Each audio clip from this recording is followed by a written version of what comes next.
The first plant died faster than the others, right next to a strip of shining copper. And yet 2 weeks later, the plants surrounding that same copper setup were growing so aggressively it didn't make sense. I didn't start this to prove anything. It actually sounded stupid at first. A piece of metal wire in the soil, acting like some kind of antenna. That's the kind of thing people roll their eyes at. But I tried it anyway, because there was one question I couldn't ignore. What if plants are responding to something we're not measuring? So I picked a small section of my garden, same soil, same seeds, same watering schedule, nothing fancy, just controlled enough that any difference would stand out. And then I added copper, not randomly, deliberately, a vertical rod about the height of my shoulder, a spiral wrap around it, and thin lines branching out into the soil like roots but metallic. It looked ridiculous, like a science project that went wrong. But here where it gets interesting. The first few days, nothing, no visible change, no energy effect, no magic. If anything, I thought I had wasted time. But then around day 5 something subtle shifted. The leaves closest to the copper weren't just growing, they were thicker, darker, almost like they had more weight to them. At first I ignored it, could be random variation. That happens all the time in gardening, but by day 8 it wasn't random anymore. The plants around the copper started outpacing the rest. Not by a little, by a lot, and now the question changed. Not does this work, but what exactly is happening here? Because if you're thinking this is about some mystical energy field, that's where most people go wrong. This isn't magic, it's physics mixed with biology, and a bit of overlooked behavior in nature. But before that, let's address the uncomfortable part. Why isn't everyone doing this? If something as simple as copper could boost growth, wouldn't it be everywhere already? That's the assumption, but it ignores how most systems actually work. Agriculture today doesn't optimize for subtle improvements. It optimizes for predictability, scale, and chemical control. A method that gives 10–20% improvement but is inconsistent or poorly understood, that gets ignored or dismissed, not because it doesn't work, but because it doesn't fit the system. And that's where this experiment sits, right in that uncomfortable gray zone. Now back to the garden. By week 2 the difference became undeniable. Plants near the copper structure were taller, but more importantly they were sturdier, less droop, less leaf damage, better color, which raises a more precise question: what is copper actually doing? Because copper itself isn't new to plants, it's already a micronutrient. Plants need tiny amounts of it for enzyme activity and photosynthesis. That's not what this setup was doing. This wasn't about feeding copper into the soil. The amount was negligible, so something else was happening, and this is where things get interesting again. Copper is an excellent conductor. That means it interacts with electrical charge, and soil isn't electrically dead, far from it. There's constant movement of ions, moisture, and microcurrents underground, tiny electrical gradients, normally ignored, but plants are extremely sensitive to those gradients. Their roots don't just search for water, they respond to electrical signals. It's called electrotropism, and it's real. Now think about this. If you introduce a conductive structure into the soil, something that can redistribute charge, stabilize microcurrents, or even subtly amplify environmental electrical activity, you're changing the root environment, not chemically, electrically, and that changes how roots grow, how nutrients are absorbed, how efficiently processes happen inside the plant. But here's the catch. This effect isn't dramatic in isolation, it's subtle until it compounds. Which is exactly what I saw. The plants weren't just growing faster, they were using resources better. Water retention improved, leaf density increased, even pest damage seemed slightly reduced. And that last part that's not fully understood, but there's a clue. Healthier plants naturally resist pests better. No mystery there. But here where things shift again, because I didn't stop at one setup. I tried variations, different heights, different coil patterns, different placements, and the results weren't identical. Some setups barely made a difference. Others amplified growth significantly. So this isn't a just put copper anywhere trick. There's a system to it, even if it's not fully mapped yet. And this is where most people mess up. They copy the idea without understanding the mechanism. Then they get inconsistent results, and they quit. But if you break it down logically, the setup needs 3 things: height, grounding, and distribution. Height matters because it interacts with atmospheric electrical differences.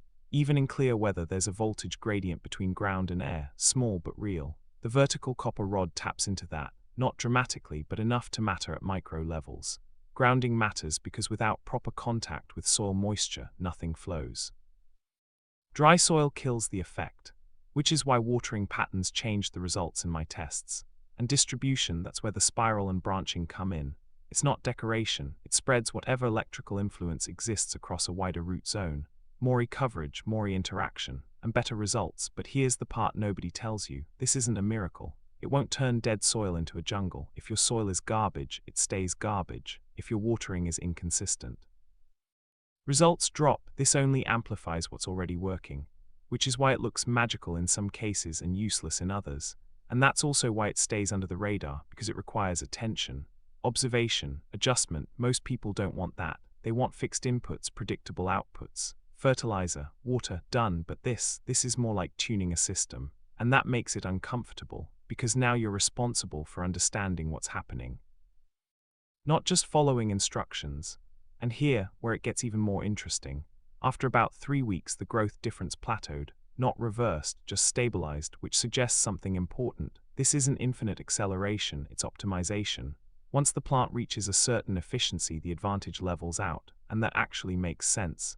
Biological systems have limits. You can improve conditions, but you can't override genetics. And that's where a lot of exaggerated claims fall apart. 3x growth forever isn't realistic, but a noticeable boost in early and mid-stage growth, that's real and valuable, especially if you're growing food, because early strength often determines final yield. Stronger roots, better structure, higher resilience. All of that compounds into better harvests. And yes, when I finally compared yields, the copper section produced more, not triple, but clearly more and more consistent, which brings us back to the original claim. Was it shocking? Not because it was unbelievable, but because it was simple. Too simple. A piece of copper, placed intentionally, changing something invisible but measurable through results. And that's the part most people miss. We tend to ignore what we can't easily see, especially if it doesn't come packaged as a product. No branding, no instructions, just a concept and a bit of experimentation. So here's the real takeaway. This isn't about copper. It's about understanding that your garden isn't just chemical. It's electrical, biological, environmental, all at once. And when you start interacting with those layers instead of just feeding inputs, you unlock different results. Not instantly, not perfectly, but consistently enough to matter. And maybe that's why ideas like this stay hidden. Not because they're secret, but because they require curiosity. And most people stop asking questions too early. So now the real question is, if something this small can change your results, what else are you completely overlooking? The strange part wasn't the growth anymore. It was what happened when I removed the copper. One section, same soil, same seeds, same everything. I pulled the entire setup out after 3 weeks. No copper, no antenna. Nothing, and within days the growth slowed. Not stopped, just lost its edge. The leaves didn't collapse, the plants didn't die, but that aggressive, dense growth, gone, and that creates a very uncomfortable conclusion. This wasn't a one-time boost, it was an ongoing interaction, which means something in that system was actively influencing the plant environment every single day. So now the question gets sharper: is this really about collecting energy, or is it about organizing what's already there? Because if you think copper is magically pulling power out of the air, you're already off track. But if it's stabilizing tiny electrical differences in the soil, now you're in a territory that actually makes sense. Let's break that down without the fluff. Soil is chaotic, electrically chaotic. Moisture moves, minerals dissolve, microbes metabolize, temperature shifts, roots release compounds. All of this creates microvolt differences across tiny distances. We're talking about signals so small you normally ignore them, but plants don't ignore them. Roots grow toward favorable electrical gradients, not just water, not just nutrients. Charge, that's not speculation, that's observed plant behavior. Now introduce copper into that system. You're not adding energy, you're creating a pathway, a low-resistance channel, something that smooths out inconsistencies, almost like leveling a noisy signal. And when you stabilize that environment, roots don't search as inefficiently, they grow with more direction, more confidence, if you want to put it simply. But here, where it gets uncomfortable again, because this means your soil might already have the potential, it's just disorganized. And that's a harder truth to accept, because now the limitation isn't lack of input, it's lack of structure. And most gardening advice doesn't even touch that layer. It focuses on what you add, not how the system behaves, so I pushed it further. Not just one antenna, multiple, different areas, different crops. And this is where the illusion started to break, because more copper didn't mean better results. In fact, too much copper made things worse. Growth became uneven. Some plants thrived, others struggled, and that tells you something critical. This isn't about maximizing intensity, it's about balance. You're not trying to flood the system, you're trying to tune it, and that's a completely different mindset. Think about it like this: if you blast a signal too strong, you create interference, distortion, Same principle here. Too many conductive paths and you disrupt the natural gradients instead of supporting them, which explains why random setups fail. People either do too little or way too much. No middle ground, no understanding, just trial and error without feedback. And then they conclude it doesn't work. But that's lazy thinking, because they never isolated variables. They never observed patterns, they never asked the right questions, so let's get practical. If you were to try this without wasting time, you'd start small, one controlled section. One copper rod, not massive, not complex, roughly 1 to 1.5 meters in height, placed firmly into moist soil, not dry. Dry soil kills conductivity. End of story. Then you add a simple spiral or radial wires extending outward, not too far. You're influencing a zone, not the entire field. You observe, not for a day, not for 3 days. Minimum 1 to 2 weeks before you judge anything, because early stage changes are subtle, and if you're impatient, you'll miss them. Now here's the part most people won't like. You need to compare directly, side by side, no guessing, no it looks better. Measure height, leaf size, color density, even root structure if you're serious, because without comparison you're just telling yourself a story, and that's how bad ideas survive, but good ideas. They hold up under scrutiny, and this one surprisingly does. Within limits. Now let's address the obvious objection. If this works, why isn't it standard practice? Simple, because it doesn't scale cleanly. Large agriculture relies on uniformity, machines, timelines, predictable outputs. This method introduces variability. It depends on soil condition, moisture, placement, even weather. That's a nightmare at industrial scale. But at small scale, garden level, controlled plots. That's where it shines, and that's also why it spreads quietly, not through institutions, but through individuals who test things themselves. And here's another layer most people completely ignore. This isn't the first time this idea showed up. Variations of electroculture have existed for over a century. Old experiments, old patents, old farming techniques. Some worked, some didn't. Most were abandoned, not because they were useless, but because they were inconsistent. And inconsistency is the enemy of systems that demand control.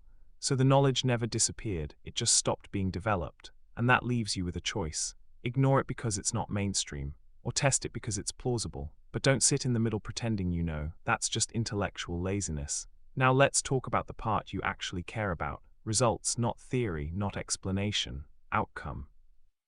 Across multiple runs, the copper setups consistently improved early growth strength. That's the biggest impact. Not miracle yields, not overnight transformation, but stronger starts. And stronger starts lead to better finishes. That's basic plant development. So if you're expecting magic, you'll be disappointed. If you're looking for an edge, you'll find one. And that difference matters, because most gains in real systems aren't explosive. They're incremental, compounded, and invisible until you step back. So here's the uncomfortable final thought. You don't need to believe in this. Belief is irrelevant. What matters is whether you're willing to test it properly. Because right now you're either dismissing it without evidence or accepting it without proof. Both are equally flawed, and if you're serious about results, you do neither. You test, you observe, you adjust, and then you decide. But here's the catch: once you start seeing those small differences, you can't unsee them, and that forces a bigger question. If something as simple as copper can shift your results, what other variables are quietly controlling outcomes that you've completely ignored? The biggest mistake I made wasn't adding copper, it was assuming I understood what was happening. Because once the initial results showed up, it was tempting to lock in a conclusion, this works, and move on. But that's exactly how you get fooled. So I did the opposite. I tried to break it. I changed soil types, different moisture levels, different plant species, even different weather windows, and that's when the pattern stopped being clean. Some setups worked beautifully, others barely moved the needle, and one batch actually underperformed compared to the control. That's not a success story. That's a warning, because now the situation isn't simple anymore. It's conditional, and conditional systems are where most people lose discipline. They cherry-pick the wins, ignore the failures, and build a false belief. But if you look at the full picture, the failures were just as important, because they exposed the boundaries. Here, what became clear: copper only helped when the system was already close to functional. Decent soil structure, consistent moisture, active root development. If those weren't present, the copper did nothing, or worse, it amplified instability, and that flips the narrative completely. This isn't a shortcut, it's a multiplier. And multipliers don't fix weak systems, they exaggerate them. So if your garden is poorly managed, this will make that more obvious, not less. But here, where things shift again, because once I accepted that the experiment became sharper, instead of asking, does it work, I started asking, when does it work best? And that's a far more useful question. So I focused on timing, early stage growth, right after germination, when roots are still establishing direction, and that's where the strongest effects showed up, not later, not during full maturity, at the beginning, which makes sense if you think about it. Early root behavior determines everything that follows. If roots spread efficiently from the start, the plant builds momentum. If they struggle early, that weakness compounds. So if copper is influencing root direction even slightly, the impact will show up strongest at the beginning. And that's exactly what happened. Seedlings near the copper setup didn't just grow faster, they stabilized faster. Less wobble, less stress response, more a uniform development. But here's the part that made me question everything again. When I delayed the setup, added copper after the plants were already established, the effect dropped dramatically, almost negligible, so timing matters. A lot. And that kills another common mistake. People try something once at the wrong time, get no result, and dismiss the entire idea. That's not testing, that's guessing. Now let's talk about something even more overlooked. Spacing, not between plants, between the copper elements themselves. Because when I placed multiple setups too close together, the results got messy. Growth patterns became inconsistent, almost like overlapping signals interfering with each other. But when I spaced them out properly, each section behaved more predictably, which suggests something subtle but important. These setups don't just influence plants, they influence zones. And when zones overlap too aggressively, you lose clarity. So again, this isn't about adding more, it's about placing better. And that principle shows up everywhere in real systems. Now here's another uncomfortable observation. The effect was stronger in certain types of soil. Loamy, well-structured soil responded best. Heavy clay, weak results. Very sandy soil, inconsistent, which tells you something practical. Conductivity matters, not just from the copper but from the soil itself. Because if the soil can't support stable electrical movement, the entire setup becomes less effective. And that's not something you can fix with a metal rod. That requires improving the soil, organic matter, moisture retention, structure, real work, not shortcuts. And that brings us to the point most people avoid. This method forces you to pay attention. You can't just install it and forget it. You have to observe conditions, adjust placement, track changes, which is exactly why most people won't stick with it, because it demands involvement. And most systems today are designed to remove that. Automation, standardization, minimal thinking. But if you're actually trying to improve outcomes, that mindset becomes a limitation.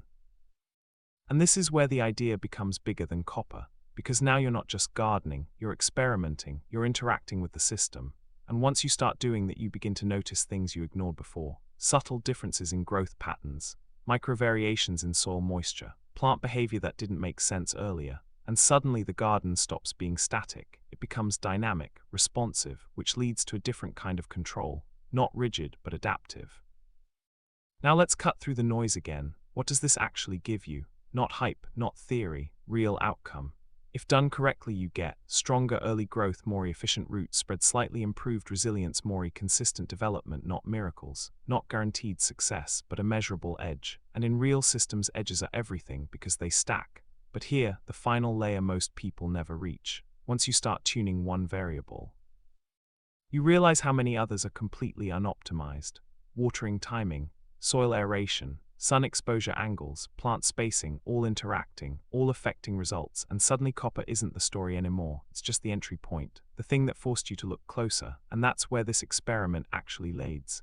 Not to trick, but to awareness, because once you see the system clearly, you stop relying on single solutions, you start thinking in interactions.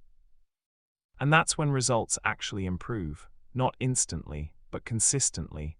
So here's the real conclusion, not the one people expect. Copper didn't supercharge the garden, it exposed it.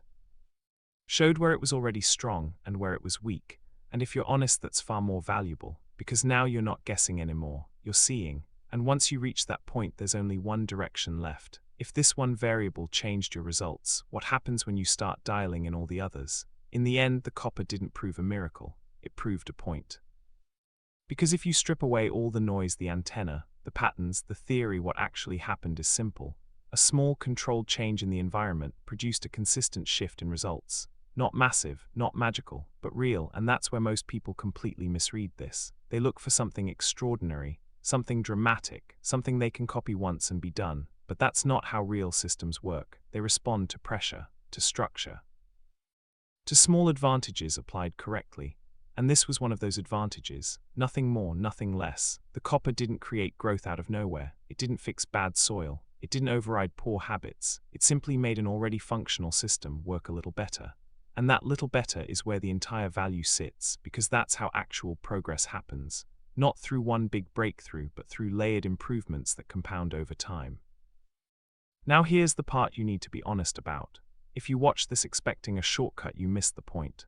If you're thinking, I'll just add copper and get better yields, you're setting yourself up to fail. Because without understanding the conditions, without observing the system, without adjusting based on feedback, this does nothing.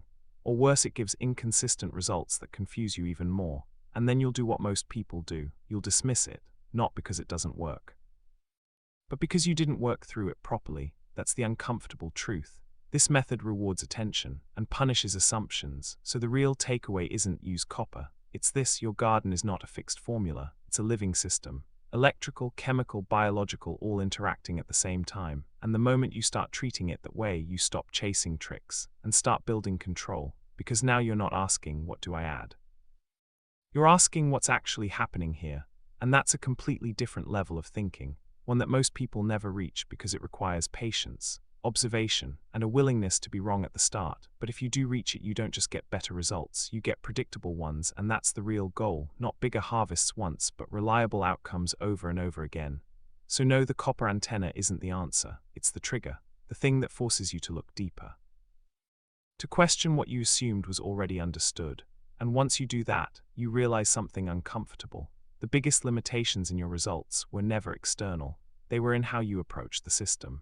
So here's the only question that actually matters now: are you going to keep looking for the next trick, or are you finally going to start understanding the system you're working with?